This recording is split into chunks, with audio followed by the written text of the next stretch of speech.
everyone. Waiting for you all to walk on board. I'm a bit early again today. They changed our job a little bit to something slightly different, and I'm having trouble focusing, folks. So I thought, well, I want to eat when I can't focus. I just want to eat anything around, anything that moves. Postman went past this morning. I was like, yeah, I'm a bit hungry, but I had a bit of fruit instead. But yeah, finding it hard to get focused. So I've been doing some work on those groups for you guys, getting all the books together and doing some catching up myself on everything so that I am so ready to do that.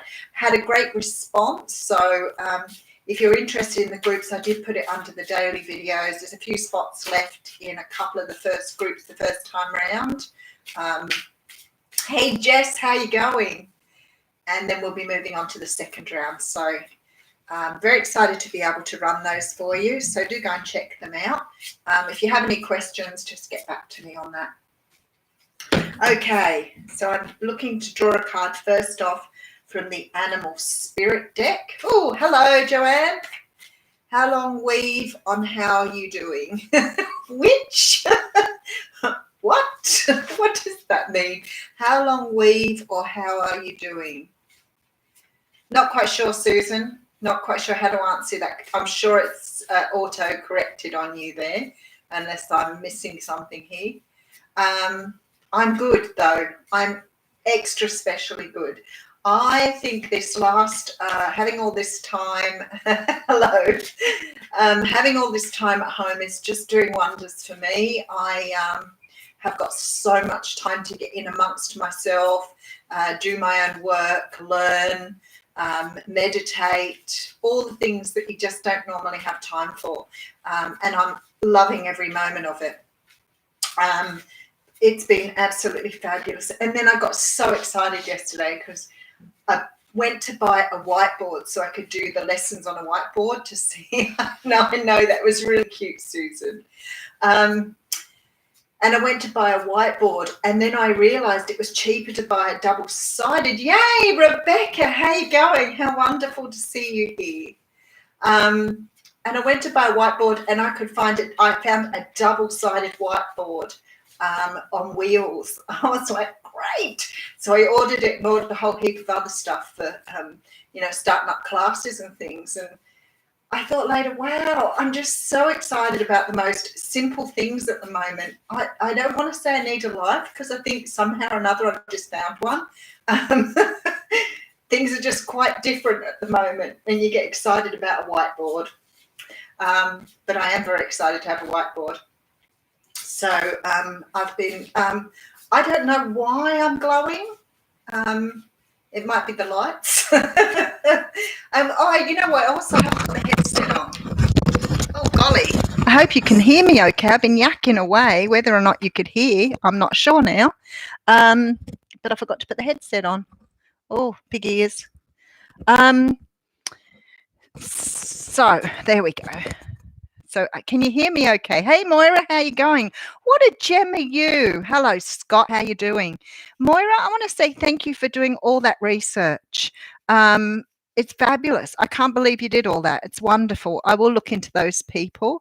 I don't know why I look like I'm glowing. I'm a bit, maybe greasy skin. I don't know. I just feel really good today. All right, let's pull a card from the Animal Spirit Guidebook. The last few have been really, hey, there it is. Okay. Oh, how funny. I saw someone else draw this morning and I was like, okay, we had this the other day and I saw someone else draw it. No, I haven't had a facial. Oh, good. Yay, Margie's on board too. Wow, this is excellent. This is about coming out of hibernation, right? I got an email today from my work saying that they're doing a phase back to work thing. And, what would we be prepared to do to phase back to work? But I still haven't had the answer to whether I can go part-time or not. So I'm like, I don't really know how I'm going to phase myself back to work. I'm certainly not ready to go back yet. I'd rather wait until we have a bit more clearance because quite frankly, it's a little erratic at the moment with the numbers of, what's going on with the virus. And I work in a building where I work probably with about 200 people, and we all share the same kitchen area. And we're in a building that there's probably 1,000 people in, maybe even more. So I'm not sure how I'm going to phase myself back in yet. I'm going to have a look at it. All right, so the bear. This is coming out of hibernation, which I think was quite relevant when I saw somebody else draw it, but even more relevant now I've drawn it. So I will find the bear. I did have some pretty super dreams last night too. I can't quite decipher them, so I probably should put it out because a couple of people deciphered my last dreams. I was in a boat and somebody said to me, the boat will be fine, don't worry about the sharks. So since I was a kid, I've talked to you about my dreams. I've always dreamed about being in the water swimming and seeing dark things swimming underneath me. And I knew that that's definitely something to do with my subconscious and my emotions. So I'd always sort of gone, okay, I've obviously got a little bit of fear about, I don't know, raising some of that stuff. But anyway, I was in this boat with a guy and he said to me, don't worry about the sharks. And he said, there's these other creatures out there. As long as they don't come along, the sharks won't bother us.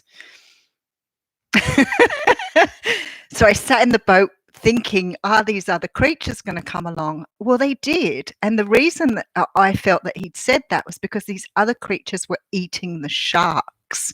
And they were the strangest looking creatures. They looked like pufferfish, but with the tail. Was the strangest dream. Anyway, I was safe and I didn't feel scared. Even though I'd been told just to sit still and not to wriggle around too much. I was quite happy. So it was a bit of a strange dream, but I do often dream of water. Okay, I think I have a lot of, I don't know, underlying emotion that doesn't come to the surface or something. So we have the bear. So if any of you fancy looking the dream,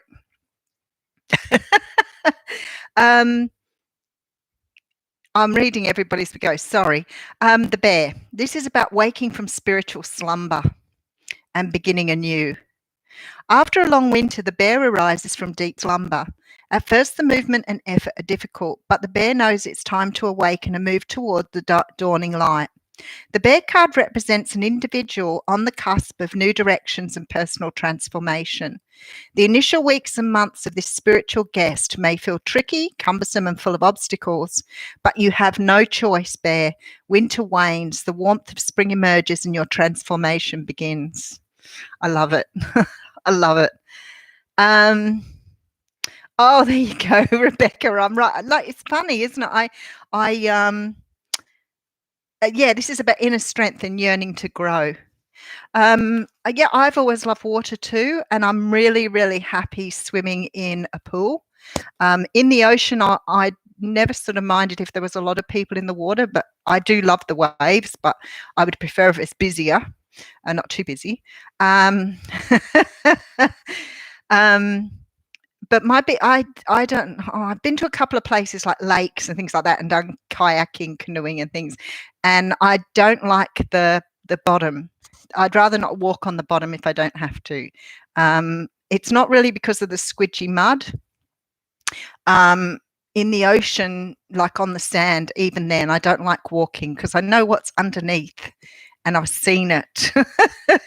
When I did professional fishing for a couple of years, and we used to do beach fishing. So we'd take the net out. There would be quite a few of us, and we'd take a net out, and we'd net, like we'd open the net and chase the fish into the boat. Would chase the fish into the net, and then we'd close the net. And a couple of times, because we were in the water with the net, and a couple of times we caught sort of small school sharks. They weren't that small. We never got bitten or anything. I got hurt by a few fish, but usually ones that had spikes on them and things like that. But a couple of times we pulled in pretty big, skates. What are they called? You know, the flat things that have the spikes on their tail, and we poured those in a few times, and they were just sitting within a few feet of the shore, just underneath the first layer of sand. So ever since then, I've been always a bit unsure of the sand. I'm not scared of fish, Rebecca. I'm not a big fan of eating them either, though. I don't know. A lot of people love fish. I'm not a real big fan of eating fish either. I like it occasionally, but not a big fan of seafood.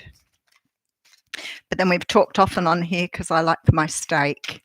I don't know how everybody's going. I did put the classes up on the dailies just underneath if you're interested. There's still some spots, not many, in the first group. So if you're interested. Okay, we're going to pull a card from the Wisdom of the Oracle. And that will be our, I've got two. That will be our cards for today then. Okay, so we have flexible and here and now. All right, I wonder what that's about after reading the bear. Number 19, went straight to the page. I love it. Okay. This is about teachability, open-mindedness, being adaptable without compromising what's most important. A tree's roots are solidly planted in the ground, yet its branches can bend in a hurricane, whereas a rigid structure like a building would come crashing down. Consider how the tree remains supple and secure when everything around it may be in shambles. This is how you need to be now, willing to learn new things, teachable, malleable, yet firmly grounded in who you are. Common sense is important, but so is an open mind. Stay curious, stay open, stay aware. At this time, others will be more flexible with you too. Now, I'm thinking in line with that bear one. Hey, Queen of Water, how you going? In line with the bear one, I'm thinking because you're becoming more aware and awake that you're going to have to be open to more learning. I think that you're going to get more things on your journey now which help you to learn new things and understand new things. I do have the here and now card coming out too. So let's see what else that says just to give us a bit more clarity. Oh, straight to it again. That was good. Okay. This is being fully present in the moment, living one day at a time, which is exactly what we've been talking about lately. Everything happens in the now, in the present. Only this moment counts. There is no past and there is no future at the moment. This is all we have, is where we are right now. Only this moment counts. You have what it takes to handle anything today if you let go of the need to look into the future or reflect on the past. Be present and notice what is going on right now. This very moment has the potential for you to create miracles in your life. And that's how you manifest, by being present in the moment. No expectations of the future and not judging anything based in your past, letting your past go. So I would say with those cards this morning, they're all about our new learning and being open to new, yet being new. Hey, Bubs, how you going? Kia ora.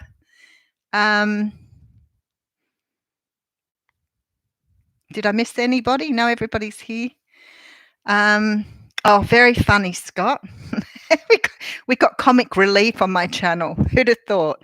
Oh, Galaxy Quest. That was the movie I was trying to think of the other day. What a great movie. Such a funny movie. But that just came to mind after talking about it the other day. So it seems to me that there's going to be a lot of new learning for everybody going forward. I think the world as we know it will change quite greatly. They're already talking about the things that might have to happen in order for us to return to some sort of semblance of life. So it could be, different things like I know in some countries, because I speak to people everywhere, they're asking them to take drops in pay, work less hours, trying to get the economy back on track. So it'll be quite interesting how we adapt to the brave new world. Yeah, it was a great movie, Scott. I just think, what's his name in it when he comes through space and he lands and he goes, that was an amazing thing or something, and it just cracked me up. Hey, Maria, how you going?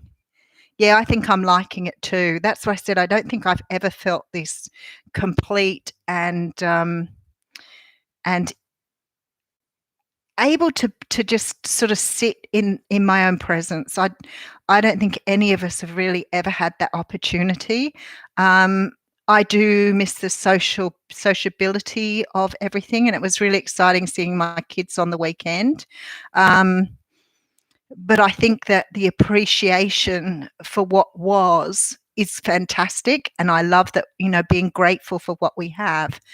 But in some ways, I think that this is such a big reminder that we need to pay more attention to where we are and where we're going, because we seem to get lost in the engine, the motor, the thing that we call life. We get really lost in trying to sort of move along with everybody, trying to compete with everybody, trying to have what we need to have. And then you think when something like this happens, like nothing is really going to have the same value for you anymore, especially if you've been sort of stripped back a little bit in terms of your spirituality. So New Zealand's starting to come out a little bit. That's really good. Moira's been too busy, no downtime at all, which is good. Too busy to look.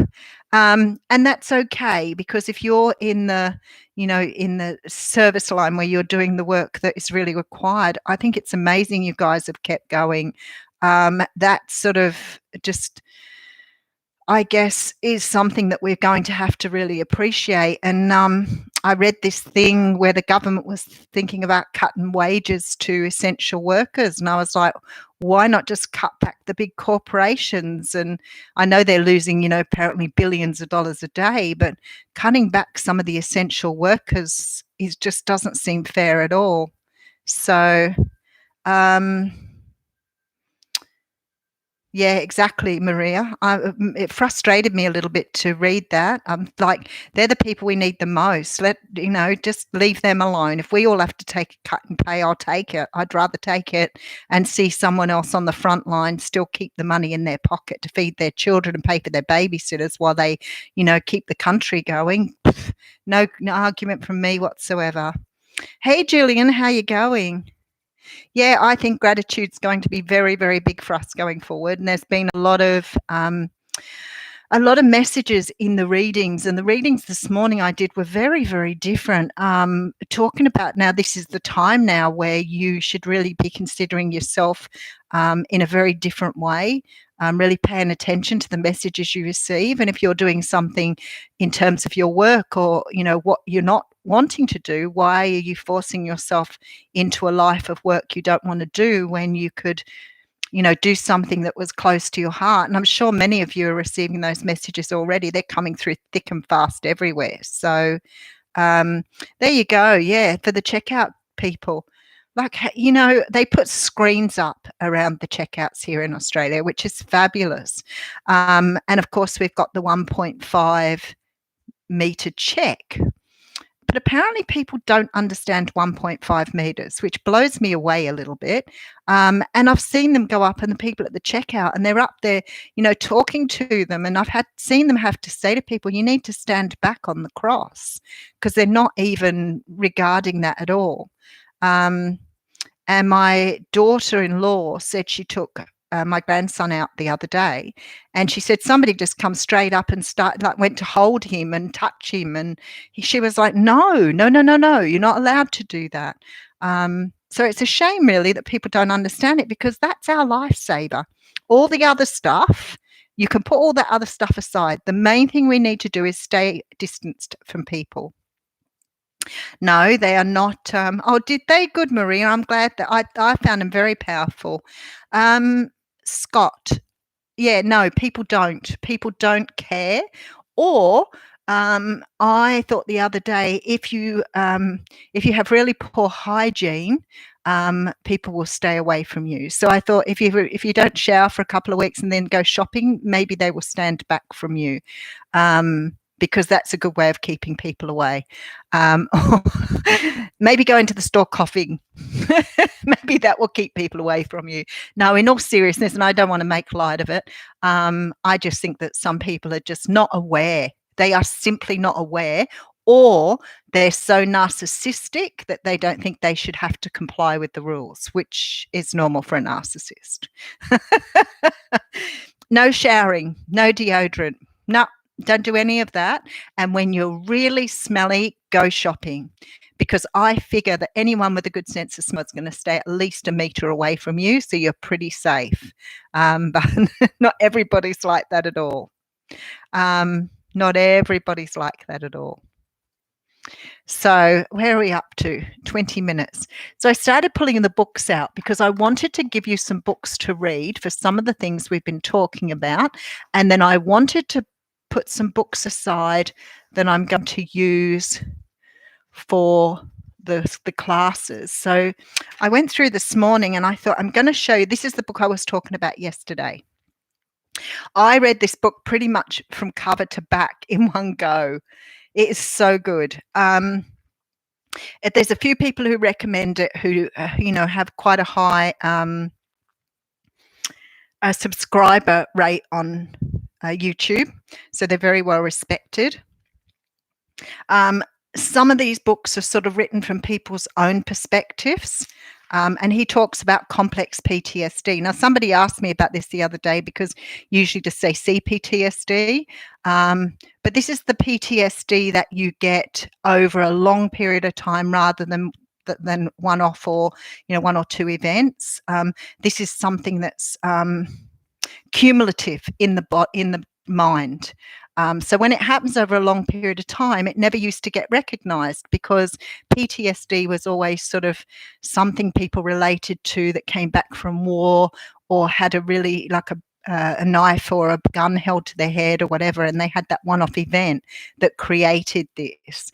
And with the complex stuff, it starts off fairly early in life with children or people who've been abused, and it becomes sort of not identifiable until you actually start to recognize it. And when I first started to learn about it, I really sort of understood why my responses were a certain way under certain conditions. So, if you have a certain trigger or somebody triggers something into you, you can go straight into this sort of energy of your heart racing, sweating, feeling really like your brain's going to burst. And it can happen in a few seconds and your heart just sort of beats out of your chest. So it's those triggers that all come back to this. So it's really interesting to read about.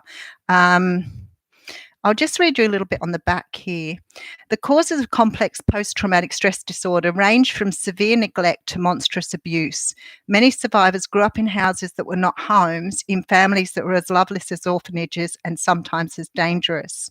If you felt unwanted, unliked, rejected, hated, and or despised for a lengthy portion of your childhood, trauma may be deeply ingrained in your mind, soul, and body. So this is about like surviving that. But it's just such a good book and so easy to read. It talks about the inner critic, the voices you hear, your fear of doing things, all of those sort of things. Okay, so I found this a really good book too. That's why I've hung on to it. I've got a lot of books, but these ones I thought would be really valuable. This is by Wendy Bihari, and it's called Disarming the Narcissist, and it's about surviving the thriving with the self-absorbed. So, and it's sort of the same with the with some of the things on the back. This talks about, the individual narcissist and understanding, them only looking after their own needs, intimidating, overly arrogant, someone who lacks empathy or exhibits an inflated sense of entitlement. But this can relate to like romantic interests, family members, friends, or whoever. Very, very good book. And this was one of my favourites. And I think I did mention this the other day by Robert Burney. This one I've read a few times. It's a little bit tatty around the edges, but it's called The Dance of the Wounded Souls. And it's again about codependency and the human condition. And it's really just a really nice book to read. I will read you a little bit from the back again. This inspirational book presents a set of beliefs about the meaning and purpose of life from a cosmic perspective that combines 12-step recovery principles with ancient and New Age spiritual truths. It is based on a talk which the author has been giving for several years to audiences that have been deeply moved and overwhelmingly positive in their response. So this is about, really changing your views. It's sort of more spiritual, this book. So if you're interested in that one, it's by Robert Burney, The Dance of Wounded Souls. So I thought I'd bring them up because I thought it would be really interesting if you're looking for those books. So let me just go back and read because I've missed a heap here.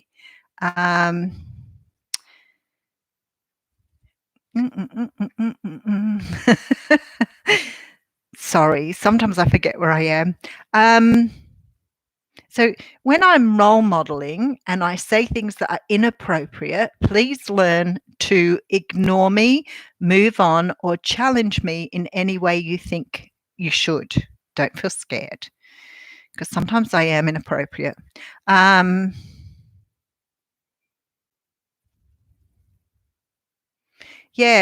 People who are not emotional, tuned into other souls, narcissists, overly manipulative people. Sometimes that comes in really different forms. You might meet someone who's very covert, which means that they're manipulative, but they do it in a way that they make you feel that they're being kind to you or nice to you. They're just really clever.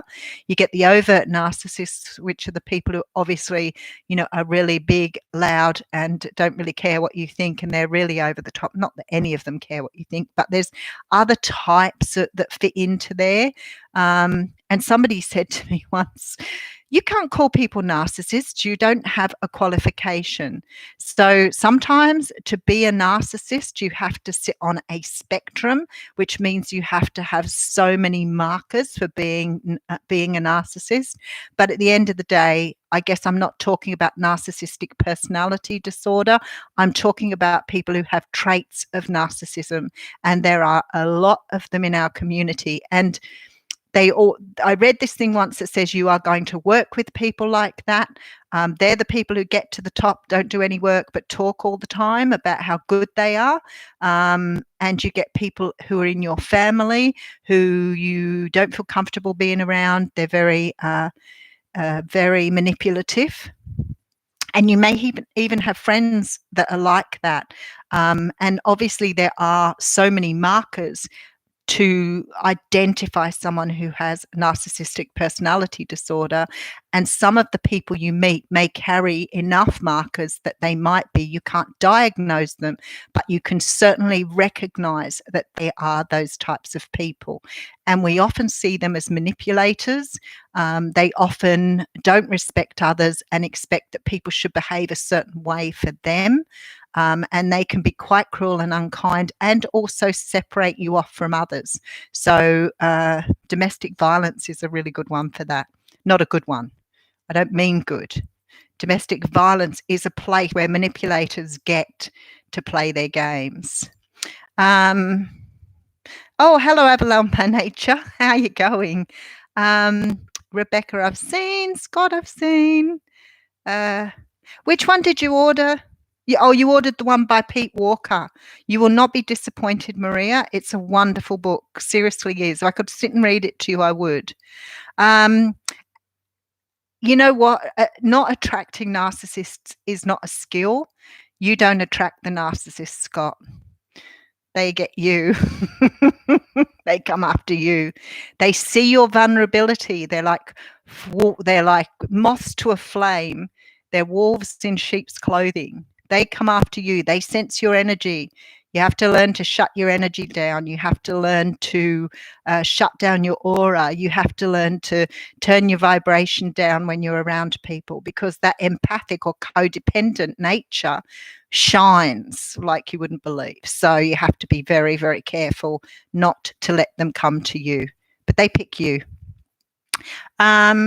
So yeah, I remember, I think I said to you, I one time went to a counsellor who was absolutely beautiful, wonderful man, and he was really knowledgeable about the subject for a much older person, much older counsellor. And I remember saying to him, can you tell me what I do to attract these people? Because I don't want to do it anymore. And he said to me, Yvonne, you don't attract these people. And I was like, what? He said, they find you. He said, they can tell what sort of person you are. They can tell as soon as they start talking to you what sort of person you are. They can understand what boundaries you have. In the first few conversations, they can tell whether you're a people pleaser or not. They can tell how easily manipulated you could be. in a few moments. So once they know what you are, they'll start love bombing you, and they'll have you falling in love with them in no time at all. That's what they do. We're going to talk about that when we have that group. Okay, Chishi, how you going? The bad seed. Yes. Hey, Sarah, how you going? Okay. What did you miss? Probably nothing. Probably lots.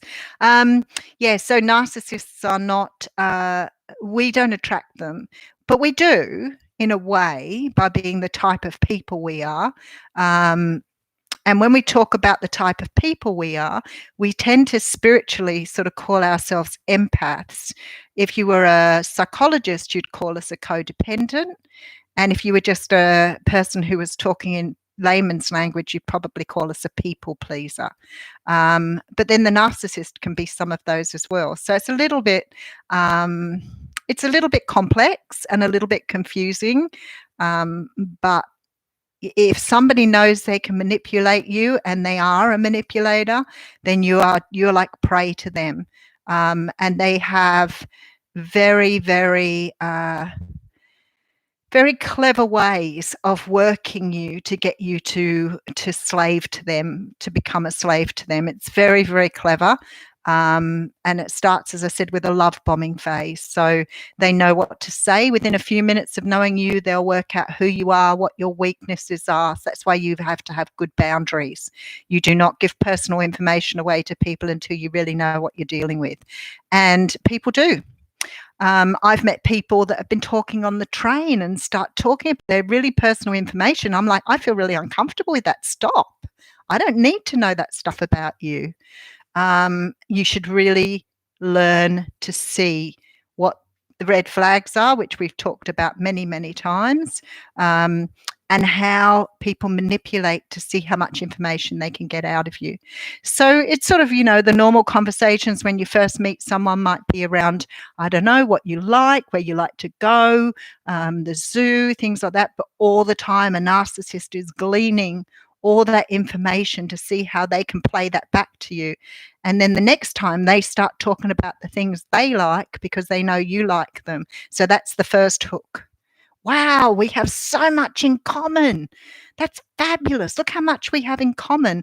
And then 12 months down the road, you look around and you think, this person has nothing in common with me, nothing at all. But yet when I first met them, they seem to have everything in common with me. Why is that they change so much? That's because they're narcissistic. Okay, Moonstone, how you going? Hey, Haley, how are you? Yeah, they're all the same thing, Sarah. All the same thing. They're just a different way of seeing them. So the empathic stuff is what you are when you're codependent, and certainly a people pleaser is how people in the public might describe you. But again, we can talk about that at length at some stage or another. No, Rebecca, a narcissist will never question that they're a narcissist. But an empath or a codependent will constantly wonder if they're a narcissist. Now, if you're questioning if you're a narcissist, the likelihood of you being a narcissist is pretty much zero. But that doesn't mean that you don't have traits. And the thing is, we all think that as, empaths and codependents, we're good people, we do all the right things. But actually, we have a lot of learning to do too, because there's some responsibility falls to us with those relationships. So the very fact that you've asked yourself if you're a narcissist, I would say to you, chances are you probably aren't, because a narcissist doesn't question.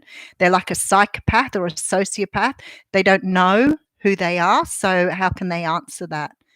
They have no idea who they are.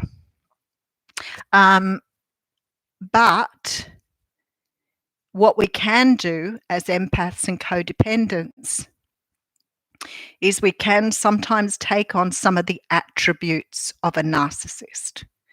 So when you start first working through that, trying to see, what sort of attributes a narcissist might have, and you start listening and watching people. I learned a lot from Richard Grannon. I always call him like the Spartan coach. I learned heaps from him when I first started my journey several years ago. And he he talked about some of the things about narcissism, and I remember sitting there thinking, actually, maybe I've got to learn from that. So there were things I could identify with as what I saw as an empath or a codependent. I knew that I was one and the other. And I started to realize that some of the things I did were not healthy either. So, example, allowing people to get physically close to you very, very quickly. That now doesn't happen with me. But that's sort of pushing people because this person makes you fall in love with them. So then you're reciprocating. You want to get the relationship going quickly too. There are alarm bells and red flags everywhere, but you're ignoring them because you're so in love with the person. Who'd have thought? Okay, balance the scales, Reiki. How you going, lovely? Just make sure I haven't forgotten anybody here. Yeah, sometimes they don't dump you, Scott. Usually what they do is they find another source before they let you go. So they usually find another person, and then they just keep coming back because they realize what they've let go of. But they're quite complex little creatures. Diarrhea of the mouth. Yes, some do. Some really do. Yeah, see, that's it. That's what we've got to break, that cycle, Moira. It's a very, very, and I'll talk a bit about this later on. Make the hair and the back of the neck stand up. You know, some people are really out there and you watch them and you think, wow, you are such a narcissist. We see it with Trump. Oh my goodness, everything about him screams narcissist, patriarchal, all the things that we don't really feel comfortable with in a person. And we probably, and some people are clever enough to make us think that they're just being very confident and comfortable with themselves, but it's just not that way at all. It's actually really, you need to watch. If you're working on it and you're learning and you want to understand how it's done, then start watching TV shows and things like that. You will start to understand because they put characters in who are really narcissistic and characters in who are the complete opposite. Learn to identify the wolves from the sheep. There you go. Can you be an empath and not be codependent? That'd be really interesting to work that out, whether you could be or not. Because when you're empathic, you tend to take on everybody else's feelings and you tend to want to serve others, which at a healthy level is fantastic. But then sometimes, even when you become very knowledgeable, you can sometimes find that you're already entertaining people who are narcissistic. Being codependent really means that you need to be needed. That's all it means. And we love to be needed. But we'll go into that one. That's another good one to look at. Boundaries are the most important thing of all, Scott. You cannot have a healthy relationship with someone without boundaries. If somebody has an expectation of you on a first date and you see a red flag, you're not going anywhere with that person. They're only going to make it, if they're going to show you things on the first date and you're going to put up with them and not have good boundaries, then, and it's hard, it's tough. So if somebody does something, you say, look, I'm really offended by that, or I'm not really comfortable with you asking me that information, or, you know, do you not think that that's too personal for me to talk about right in the beginning of a relationship, or just a plain no is a good one. And you can see them get very, very uncomfortable with that. And then sometimes that's it. You don't see them again. The way I think of it now is, if you are not prepared to respect me for who I am, then I don't really care if you never come back. Yeah, I might be a little disappointed if I sort of liked who you were to start with. But you know what? You're not who you were anyway. So I don't mind anymore. I'm straight up with it now. If somebody does or says anything that I feel impacts me in some way that's unhealthy, I don't tolerate it at all. And I figure if you're not going to come back and you don't want to respect me enough to respect where I'm coming from, then there's nothing going to happen here. And I'm shocked at how many people are like that. But again, see, when you have that really empathic nature, you seem to attract people who are trying to win you over because they see you as manipulation material. So some of the things I've learned, good ones. Somebody comes in and they're late. and they say, "Oh, I'm sorry I'm late." And we go, "Oh, don't worry about it. It's fine." Not really. That's a sign for someone who's going to manipulate you to know that you're going to let them get away with that. You know, you need to say something like, "Well, my time's just as valuable as yours, maybe next time you could give me a call and just let me know you were going to be late." And you don't have to be aggressive about it. You just need to be direct. And quite frankly, if that person wants nothing to do with you again, you've just saved yourself. You've just saved yourself a lot of trouble. But how many times do you do that? How many times do you say to people when they walk on your boundaries, "Don't worry about it, it's fine"? "Oh, she'll be right, mate." No, no, no, no. You need to say something just to let the other person know that you're aware that they're trying to manipulate you. Now, I understand people are late for some reasons, and I'm not really saying that's a particular one to have. I'm just saying those are the things you need to watch for when people are trying to push you back on your boundaries. There are other things too, like narcissists, beautiful. They will, sorry, I just got a hint. When you're out and about with a narcissist and you first meet them, within the first few hours, they want to call you by pet names. They don't, and I go, "I'm sorry, I don't feel comfortable with you calling me babe, darling, or whatever on a first date. My name's Yvonne. If you can't remember that, just evil do. But no, I don't want to be darling, babe, honey on the first date. Like, that's just, to me, that's really overstepping boundaries. And you shouldn't do it either. It's not right. You respect a person as an individual. When you get further down the track and you've been together for several months and you're seeing something of each other every day, or you've moved in together, you can call me whatever you like then. I don't mind. But yeah, I think pet names are a really funny thing to start calling. I've had people say, "Oh, do you mind if I call you this?" I'm like, "No, Yvonne's my name." Boundary. Okay, let me just have a look. Boundaries are the first thing. There's a lot of other stuff too, but boundaries are the first thing. Yeah, you can take on some of the attributes of a narcissist, because sometimes what we do in order to stick up for ourselves or assert ourselves, we may actually manipulate some of their behaviors as well. So what happens is, in an empath or codependent, we may have over emotional ways of reacting to things. Now, some of that comes down to the CPTSD.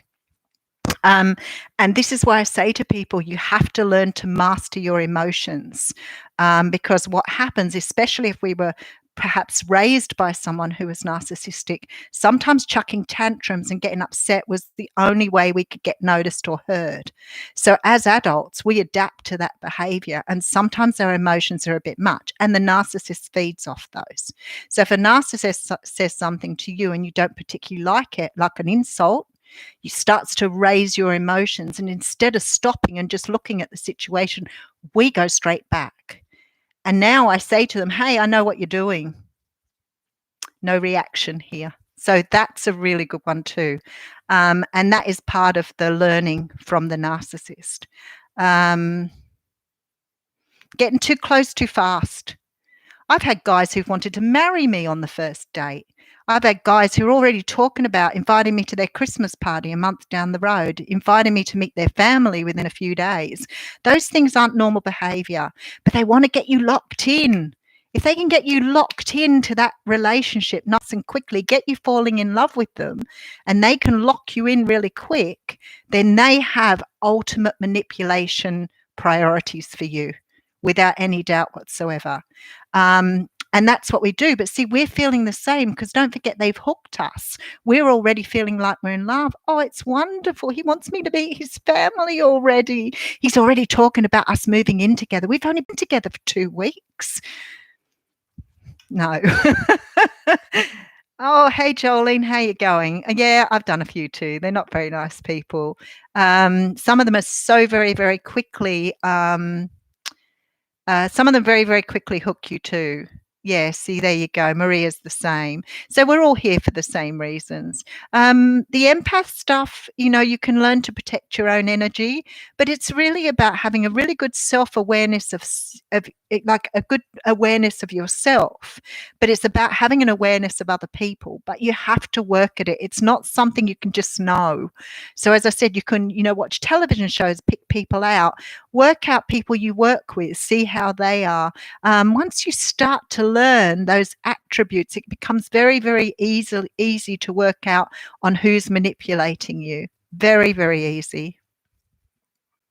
Like chameleons, the narcissist doesn't really have they don't have a personality. They don't have a self. They don't know themselves because they change to suit you. So what they do is they learn what you like and they become the person that they think you want them to be.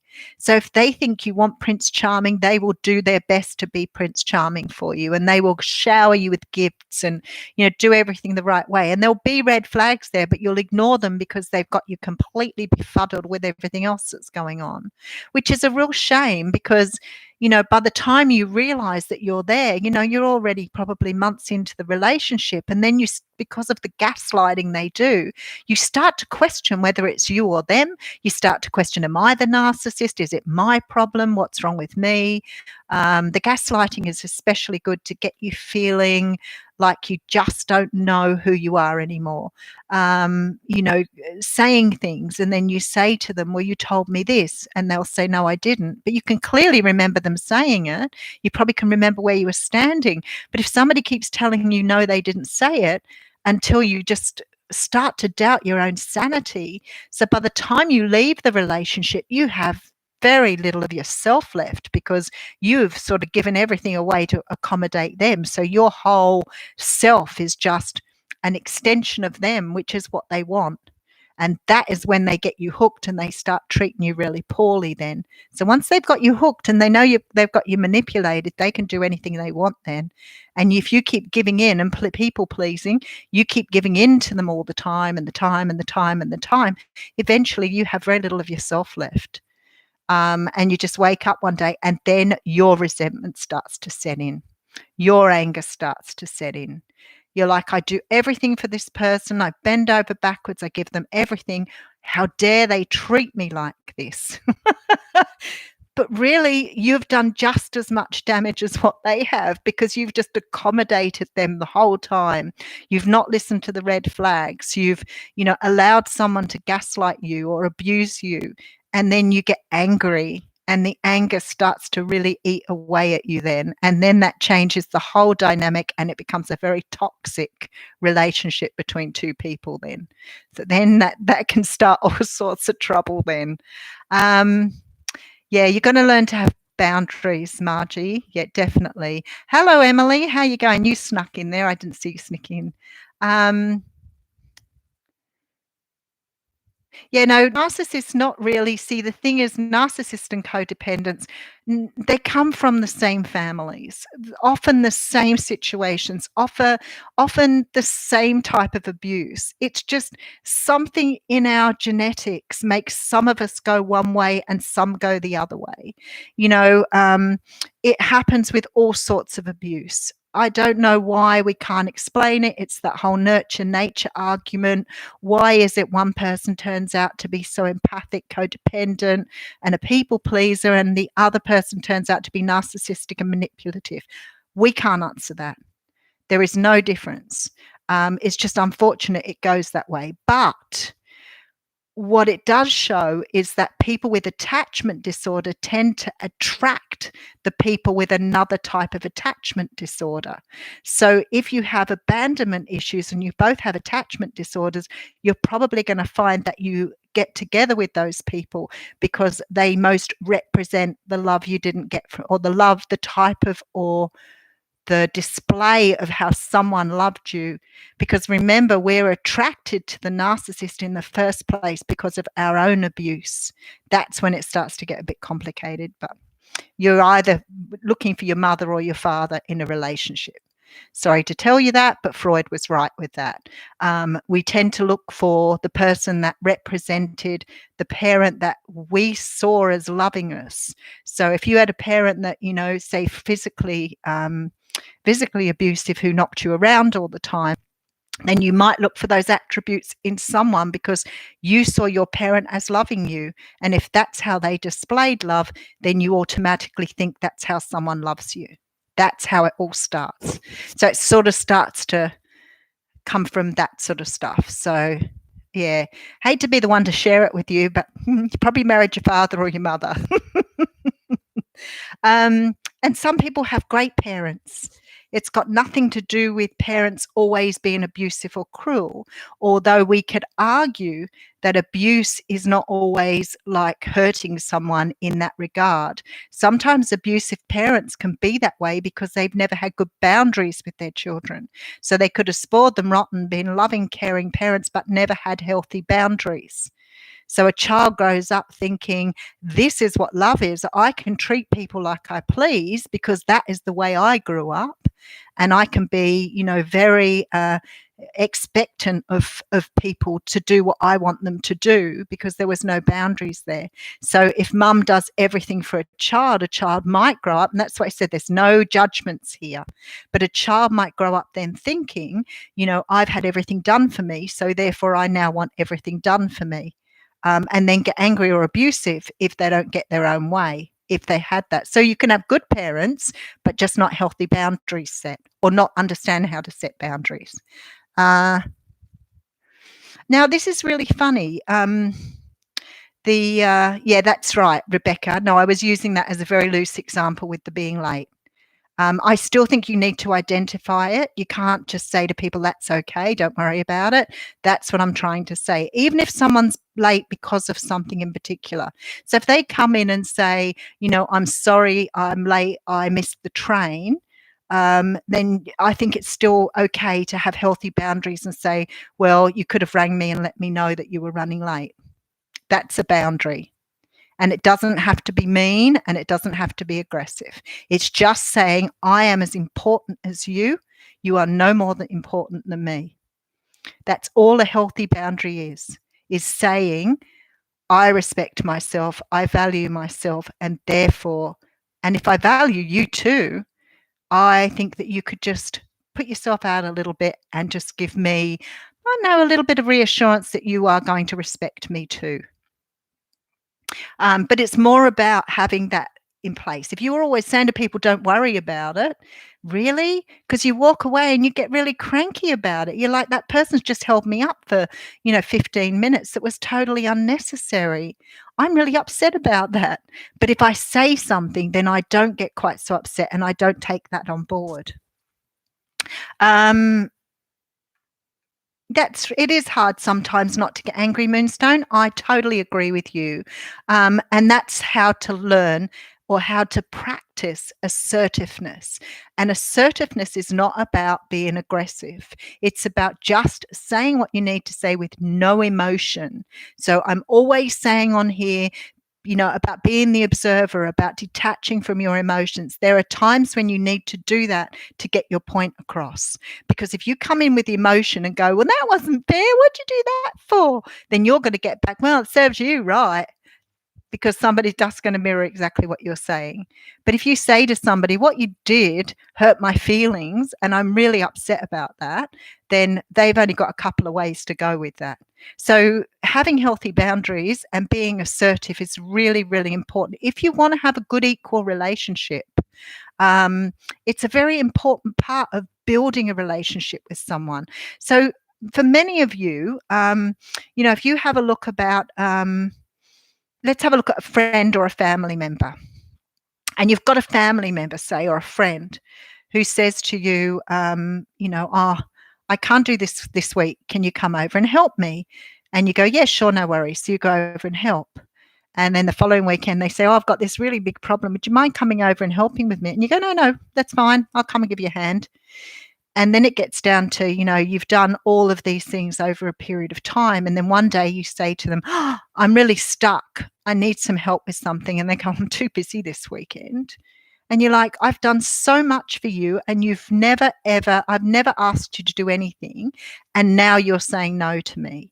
So you've got a couple of choices there. You could pull them up on and say, well, I've been doing all this stuff for such a long time. You could, come and give me a hand this weekend after, I've done so much for you over a period of time. But some people just won't get it.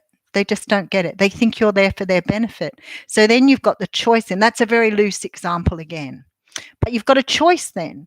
Do you keep pushing yourself for other people, or does there come a point when you say, no more of this? It's not right. It's not necessary. And maybe there are certain things you might sort of give a little bit on. It might be an elderly parent or a very small child that's doing that. And you might give them a little bit of a leeway. But at the end of the day, especially with a child, are you setting healthy boundaries for that child? Because if you're cleaning up their room every day and they're never giving you a hand, they're going to grow up with an expectation that some woman is going to come along or some man's going to come along and clean up after them all the time. So there has to be a healthy boundary there. Otherwise, you're not doing your work either in trying to help other people understand.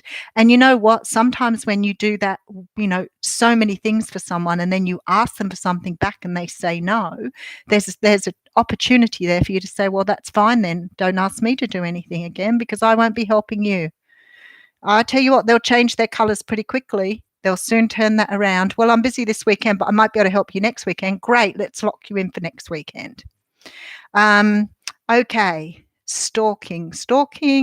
Not reacting is the key. That is the big thing with the whole not reacting. That's why I say to you all the time about not showing emotion when somebody stirs you up about something.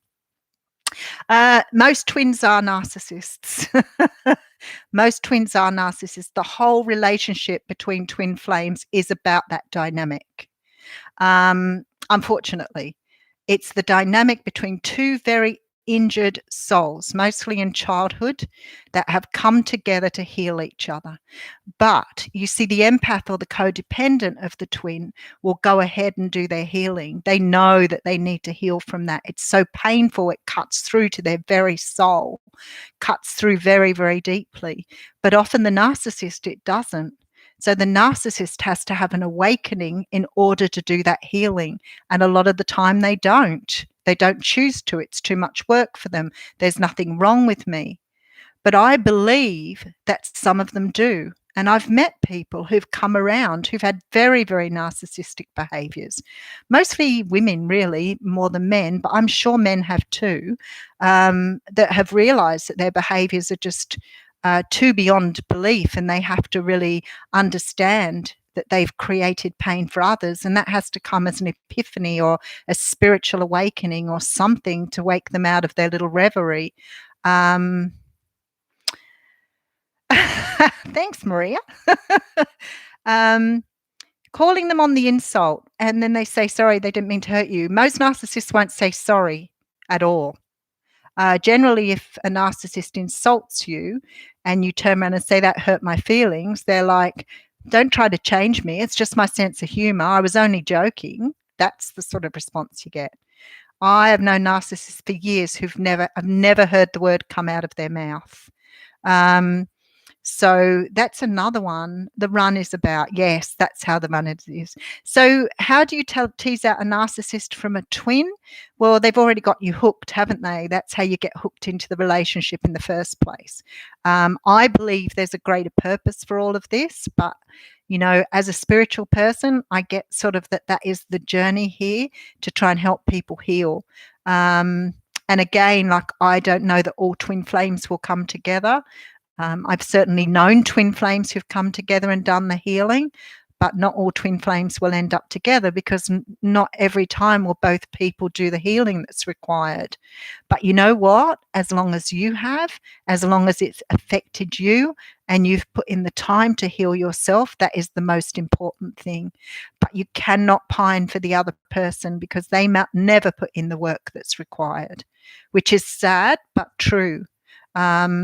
And that's the hard part. But you can't sit around and wait for them. If you don't put in the work and they don't put in the work, you're just going to end up with another toxic relationship where people are going to walk away from each other. If you do all the work and they don't do the work and they come back, you're not going to like them either because you have changed yourself so much. So it's very, very difficult. Run from the narcissist. Yeah. Okay. Yeah. Oh, Dina, where did you come from? Yeah, we often lose ourselves in those relationships. I think that many, many people here will be able to relate to you, and it's a safe space to talk about that if you do. And resentment is a very heavy energy to carry around. Yeah. And it is part of our journey. To get rid of the resentment and to forgive is part of our journey, because they may not be able to do that, but we have to forgive them and we have to forgive ourselves.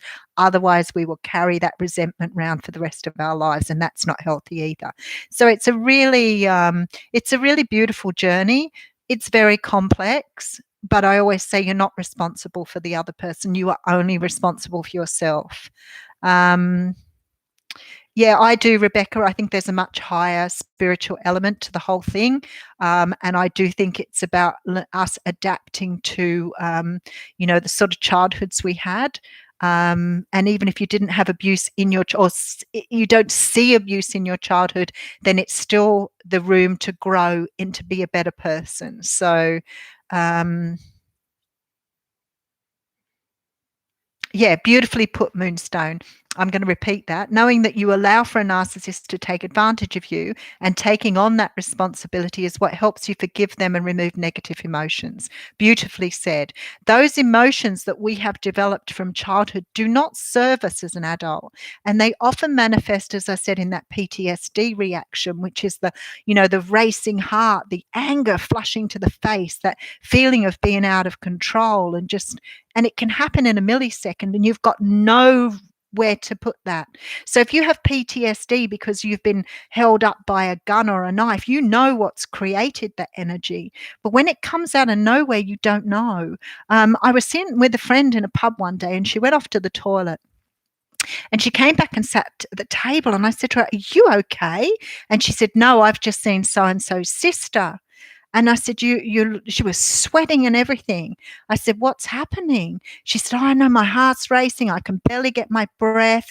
And she just completely described PTSD. And I said to her, "You do understand you've got a PTSD reaction. You really need to go and read up on it and understand what that reaction is. It can be raised in a second. It's the most excruciatingly uncomfortable thing. And it can be raised by something that's really inadvertent. It's a trigger." And that's what brings all the emotions to the surface. So if you've got a narcissist playing with that, they can get you within a second and you're straight into that state, ready to fight and flight syndrome. Okay. Yes, many of us had narcissistic parents, Rebecca, unfortunately. Hang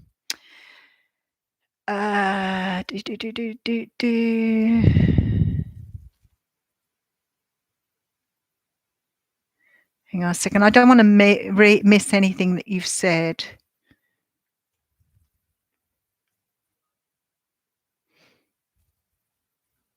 No, Rebecca, you don't shut up. What you do is you just learn to just detach from your emotions for a moment. Watch someone else's behavior. It's the greatest thing to learn. So when somebody's doing some of this stuff, what you do is you step back and you take a moment. And narcissists don't like that already, because you're taking time out to think about it. They don't want you to think. They want you to be straight into that energy.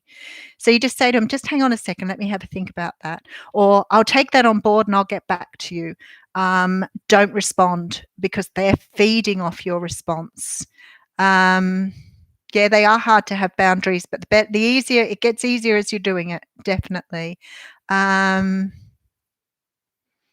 Absolutely, Rebecca. We're as important as anybody else. Nobody should ever treat you as less. Yeah, don't worry about it. Yeah, great one for us. The narcissist's greatest one is, "I'm only joking." So just remember, Human Magnet Syndrome. Yeah, that's another good book. Yeah, if you're going to keep saying to people that it's okay, that there's no worries there, then people immediately think that you're just not valuing yourself. They may think that at a subconscious level, but it's like, well, I can do that anytime if you're not going to really worry about it. So be careful. Yeah, you can just say whatever to a narc. Yeah, definitely, whatever. But I think it's okay to say just, if you say no, you're going to meet with a lot more painfulness. So try not to just say a no one, but just try and say, yeah, that's great. I'll take it on board and I'll get back to you. But whatever's comfortable for you. Yeah, see the narcissist. Jolene, completely agree with you. And there's the tower. Yeah, to give you a healing experience. It's so true.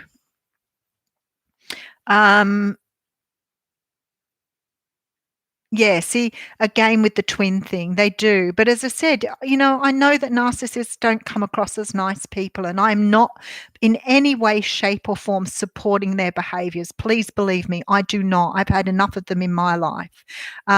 What I'm saying is having an understanding that they've come from a very similar background, or often a very abused background, poor boundaries, my ex-husband was totally, his family never, ever, ever set boundaries for him, and their whole family didn't have boundaries. It was really creepy. But yeah, there you go. With a 5-year relationship with a best friend. Yeah, I've had a friend too. I agree with you, balance the scales. I think that was a beautiful way to say that, because I believe if your twin doesn't come back, the universe will bring someone in who's equally aligned to you. And that's why I always say to people, you're not going to miss out, because you will meet somebody. Once you're vibrating right and you've done all the work and you've done all of the healing, you are going to find some beautiful person who's done all of the work themselves. So, whether you're pining for the one that you've lost, whether that one does the work and comes back, you may not even like that person once you get to know them. Who knows? I mean, really, the person you met in the first place may not have been really true to who they were. So sometimes that works that way too. Somebody may have been putting on a mask for you, but then I think we wear masks as well. Very hard childhood. Yeah. See, it's in everybody's story. I can sometimes pick when people talking to me which parent it is, or whether it wasn't a parent, or whether they had good parents. I can pick it from the types of manifesting behaviors that they have too. So, yeah, the healing stuff is very, very difficult, Dina. I get that completely. It is a lot of work, but you know what? You'll be a much better person for it. And you won't ever look back. And I don't know if anybody watched that thing I said yesterday about the shadow stuff. In that, something is said about once the wheel has turned and you understand the work, it's very, very difficult. Even though sometimes we think, oh, it'd be much easier to go back to when I was in complete denial and didn't understand all this stuff. But actually, you could never go back there, because you're just so much a better person for what the healing has done for you. And this stuff may trigger some of you too. I'm sorry if it triggers you. Please sort of say, so that we can support you. Oh, thanks, Moonstone. Oh, Deb, where did you come from? Yes, see the PTSD reaction. So you know what that feels like. Hey, Cherie, how you going? Insomnia. The pain will help you heal for sure. Oh, there's my iPad going off again. He just told me to go ahead. What is the meaning of life? Did you hear that? He said he doesn't know, but he thinks there's an app for that. Okay. Okay, and we'll talk lots more about that on here. And I don't mind if I have to repeat things. So if you ever want to ask me something again, I've been working on this for a very long time. So just to give you a little bit of an idea, okay. Yeah, the dark night of the soul. It was a video on YouTube, and it was just brilliant. It was only little. Yeah, so I don't ever want anybody to think I make judgments. I am the most non-judgmental person ever. Truly, I am. I do not make judgments on people. As much as, we've had hurts and pains along the way. That's what I asked, what is the meaning of life, Rebecca, to the iPad. And he came back, hey, Carla. And the iPad came back and said, I don't know, but I think there's an app for that. Just something, it just goes off all the time. I guess I'm lucky because at the end of the day, I've done some work around the psychology and I've done a lot of work myself over the years. So one day I will share my story with you so you really understand where I come from and why I've done what I've done. I don't really believe in the time that I've been on the planet that I haven't had a relationship with a narcissist. But it took me a lot of years to really understand because they've all been different. So, you can do the drug addict, you can do the alcoholic, you can do the beta. You can take, a few punches and things before you start to realize. You can take a lot of things before you start to understand. And the last one I had, I thought was just a dream man when he came into my life because he was so amazing. And he was probably the most evil one of the lot because the work he did to me was so much more underhanded and clever. And eventually, big story. Eventually, when I left, I remember getting on Google and going, this is too much now. It's happened too many times to me. What on earth is going on? I need to understand this better. And I got on the internet and I started Googling what the things were that he'd done, and it came up and said this is narcissistic behavior or something. And I remember thinking, what is that? And that started the journey, and I was hugely into it for a good few years, like reading everything, watching everything, trying to understand. And then from that, going back to my own experiences, my own childhood, how I'd grown up, and sort of what sort of person I'd been along the way, because I was your ultimate people pleaser. I'd have done anything for anybody. And I started to really understand and put everything together then. And now, like I always say to people, I don't date, I interview. Okay.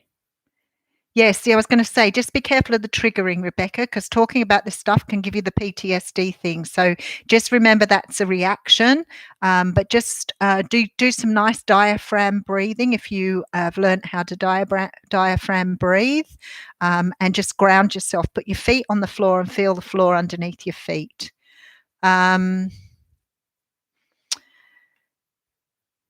Okay, so you're one of those people with good parents. And see, the thing is, Moonstone, some people do have very, very good parents. But again, and that my ex-husband was like that, the last one. The parents had always seemed to be, like for the community and everything, upstanding people, treated their children. Their children had all done really well.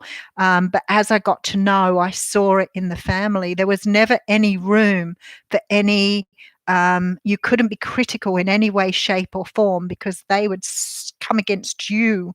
But I did notice that, when we were with different people, my ex was a different person with every person or group we were with. And sometimes he would tell such huge lies, real blatant lies. And he started bringing me in. He'd go, isn't that true? And I'd be like, I can't lie. It's not true. And I'd say, oh, I must have forgotten about that. No, I don't remember that at all because it was a lie. And I didn't know how to do anything. And it was really very, very strange. So I learned all of that stuff. I already started a book of my journey, Gigi, and I will open up to you about things that have happened from the time I was born, because I think my story from the beginning probably is it's quite a complex journey, and not everybody's been on there. So watch this space. One day I'll share it with you. You're welcome, Scott. Hayley, you feel a bit, you're not triggered with this one. You're just saying that that it triggered.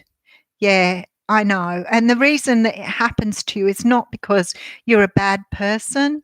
None of us are bad people. It's just what we've learned. It's just what we've taken from our journey along the way. And unfortunately, the way we've manifested our behaviors based in that. But when I see really, really young people who've done so much work already because they've understood the journey, it's so heartwarming to think that people are learning from our journeys, which is amazing. Oh, Dina, why does he do that? There's another book called, there's another book, I can't remember the name of it now, but it sort of sounds like something like that. I had a few very violent relationships early in my dating. I have a knife wound in my leg and a scar on my leg where a guy threw a knife at me. Luckily, it bounced off the floor because it was so heavy and just split my leg open. Olympic gold people pleasers. Yes, I was terrible. When I look back, I think, oh my goodness, I'm so glad I've changed. I get so resentful because I'd always say yes and I'd walk away and say, why did I say yes for? I don't want to do that. But I still did it. And it happened at work all the time. Yeah, well, there you go. Yeah, some narcissists they will have a lot of covert and overt and all those. There's several different types. And on top of being narcissistic, you may also be dealing with a person who has a personality disorder too, borderline personality disorder. You can also be dealing with someone who's sociopathic or psychopathic. Now, I don't need to diagnose anyone. I'm just saying that often the narcissism is only just a portion of what you're seeing. So some people can be very, very damaged, I guess. And the narcissism may only be a small part of who they are. And that's what I said. Very often they have some sort of addiction, lying, but definitely the manipulation, making you feel small. They start off by putting you on a pedestal and give you lots of compliments to get you really sucked into loving them. And once you're hooked, then they start with the degrading behavior. So there's stages that they go through. And once you learn, some of the stages can be different for different sorts of narcissists. Oh, I forgot the cheat. There's another one. No, you haven't, Rebecca. If you feel like you feel that you're socially accepted, or maybe you've got a personality disorder, it's highly unlikely. But what I want to say to you is sometimes because of narcissists, we become very doubtful about ourselves.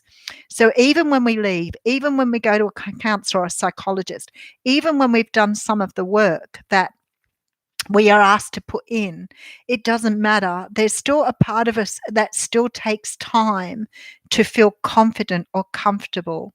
And I feel that questioning of oneself is something that's a part of that, because you're still trying to learn who you are.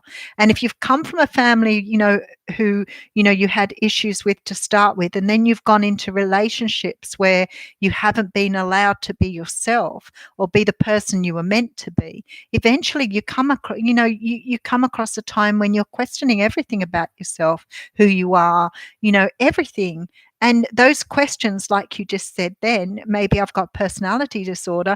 I can tell you now, everybody on there's probably Googled it too. Everybody on there's Googled, am I a narcissist? Most people on there have probably Googled, have I got a personality disorder? And you know what? When I went in and looked, I thought, you know what? We all meet the criteria for some of those things, but more than likely you won't meet the criteria for all of them. And if you've been to a psychologist and you did have a personality disorder, the psychologist would identify it after a period of time. The only people who go to psychologists and don't really get seen for who they are narcissists, because they lie. So just for an example, when I left my ex, the last one, the umpteenth one, I had told him because I knew he was a narcissist, and I thought if I leave him and say, I can't say to him, you're a narcissist, I can't live with you anymore, because that wouldn't work either. So I said to him, I have issues I need to sort through, and I need to be by myself for a while. I need to work on myself. I'm just not where I need to be. And that wasn't a lie. It was true. And I haven't been in a relationship since. So when I walked away, I just said, like, this is my time. I need to work on myself. I'm more than happy. And he was very upset I was going. Of course he was. But I went to see a counsellor, and I saw him after I'd gone to see the counsellor. My counsellor set me up. I know he did it. I know he did it to teach me something, but it was okay because it really did teach me. So I'd been telling my ex all the time that it was about me when I knew it was actually about the relationship that was a problem for me, because I'd sort of got into it again. And so I went to see this beautiful counsellor who was so good. And he sort of explained to me the childhood dynamics, the trauma, everything else. So it was really, really very valuable for me. And anyway, so I said to him at one stage something about my ex and about, could I expect him to change? Could I expect to be with him? Rah, rah, rah. And he said to me, go and ask him to come to counselling with you. And I said, really? And he said, go and ask him to come to counselling with you and then have some counselling together. And I was like, oh, okay, then that sounds really cool. So I thought, oh, we can fix it. So I went to see him and I said to him, you know what? My counsellor said we could have some counselling together and we may be able to fix this. And he said, there's nothing wrong with me. Why would I need to be fixed? And I stood there, and in that moment I went, right, there's nothing wrong with you.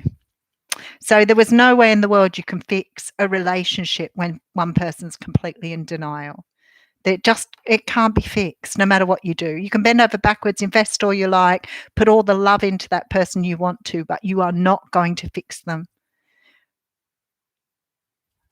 So that's Googled it. I've missed all the comments again. Just hang on yeah. Okay. Yes, we've had the fights and the physical stuff as well. People pleasing, yep, can agree with that. Yeah, the narcissism thing, the most incredible thing that got me was working out I was the daughter of a narcissist. That was the big one for me. And I'd watched something by a woman who'd written, who has a site called DONM, and it's Daughters of Narcissistic Mothers. And I can't remember her name offhand. You can Google that for me if you like, Kaylee. Daughters of Narcissistic Mothers. I can't remember her name. Anyway, I bought all her stuff, her books and everything. And wow, how many epiphanies. I just went epiphany, epiphany, epiphany, epiphany. Why do I do these things? Epiphany, epiphany, epiphany. Got it all. So that was really, really good. Yeah, I've started my book. I have it sort of the first bit done, but it will take me a little while to get it done because it's, as I said, I have a great story, but it's not the story you're going to hear. And once I get it into book form, I don't know that I'm not going to put up with a lot of opposition from it. So, but I will get there. I like that, Deb. Yeah, that's the sort of stuff they come up with. We definitely learn from each other. And that's the only reason I talk about this stuff on here, because I know that I'm helping you by talking about it. Yes, that's it, exactly right. That's good, Scott. That's exactly right. Yes, I agree. We're probably all on the spectrum. There's nothing wrong with me. That's the standard answer, apparently, according to the psychologist. When I went back, I said, did you set me up for that? And he just smiled. And I said, really? You were just showing me exactly what I was dealing with. And it was it. Like, my life changed after that. After some time, they would realize. I think some narcissists will never realize. I think if they're so entrenched in that behavior, their mind just... they're used to manipulating people. There's a lot of arguments around, do they know that they are doing it? Is it an unconscious thing? Or do they know, that they get so much out of that? And as I said to you, mine was just like he would insult me and then just say he was only joking. And when I said to him, that really hurts my feelings, he was like, well, you're trying to change me. That's who I am. If you don't like it, don't try to change me. So in other words, you can treat me like that and it becomes my fault because I'm trying to change you. I'm never going to get around that one, am I? So that's the sort of, they use AA a little bit to work through some of this, the 12-step program. Which is really cool. I'm trying to think of the woman who'd done the Daughters of Narcissistic Mothers. I didn't bring my phone up with me. Danu Morrigan, that's her name. Really, really good to read. If you can get on her website and read some of her resources, Danu Morrigan, because it will help you to understand in your upbringing the sort of things that might have been said that sort of made you then feel responsible. So very often you've been the parent of your parents, so you've taken on the role of caring parents. But what you start to understand is that perhaps there were no boundaries there. And maybe your parents didn't have boundaries with you. Now, admittedly, my mother was very, very young when she had me. So maybe there was a little bit to do with her immaturity and the way she was raised. And I have forgiven her for those things because I feel that, some people don't have an understanding of how their childhood has affected them. But some of the things she did were, like when I was an adult and a grown person, were really quite unforgivable, even though I've forgiven her. And I think that, once you start to understand those dynamics, and I always say to people, understand the dynamics because it will help you heal. But it cost me my whole family, just sort of standing up and saying, I'm not going to tolerate it anymore. But anyway, I better get going. I've just realized it's nearly an hour and a half. Oh, that's so naughty. All right, I'm going, people. I hope you enjoyed today's chat. What we might do is somewhere along the way, we might do a bit of a session on this and sort of get in a little bit deeper. So that some of you can do that. You're very welcome, Jolene. But do remember that it may trigger you. If you're feeling a little triggered by these conversations and you do have that PTSD response, which is your heart racing, you might feel a little bit sick on the stomach, you might feel a bit panicky, you might feel headachy, and there could be other responses you're feeling at the moment. Just go and do some meditation for 5 minutes. Take a moment out and get your body back into equilibrium, because what you're experiencing is the fight or flight syndrome. So if you have an understanding of that, when something makes you feel like you're uncomfortable, that trigger, and it may not be anything in particular I've said or just a general thing, you may start to have the results of the trigger, which may make you feel like you're doing some of this stuff. So what you've got to understand is the fight, flight, freeze syndrome, and how the adrenaline is pumped around your body. Now, if you are really interested in some of the stuff I've been talking about today, you can look up Richard Grannon, who's called himself the Spartan Coach, because he talks a lot about CPTSD, but you can also look up CPTSD and understand the physiological response, because that's really very, very helpful in helping you to heal from this. Believe me, very, very helpful. Knowing that and understanding your emotions, being the observer, these are things that are going to really help you to heal. But it takes a little bit of work, but believe me, it's worth it in the long run. I am grateful for you guys too. So please, as I said to you many, many times, that I just learned so much from you as well. And there goes with the likes again. Thank you very much for liking with all of this. And we might do a whole session on this. So what I'll do is perhaps put up a little notice one day and we'll do a full session, and then you can come along knowing you may be triggered, but at least I can sort of help you get on a little bit of a learning journey to understand some of this stuff. But anyway, take care. If you are feeling it, go and have a nice hot bath, do some nice breathing, just understand how to get your body back into equilibrium again. And if you've got someone that you can talk to, please do that. Oh, Lennis, we're just about to finish. And thank you so much for everybody joining me. It's been a pleasure. Much love to you all. Mwah, see you tomorrow.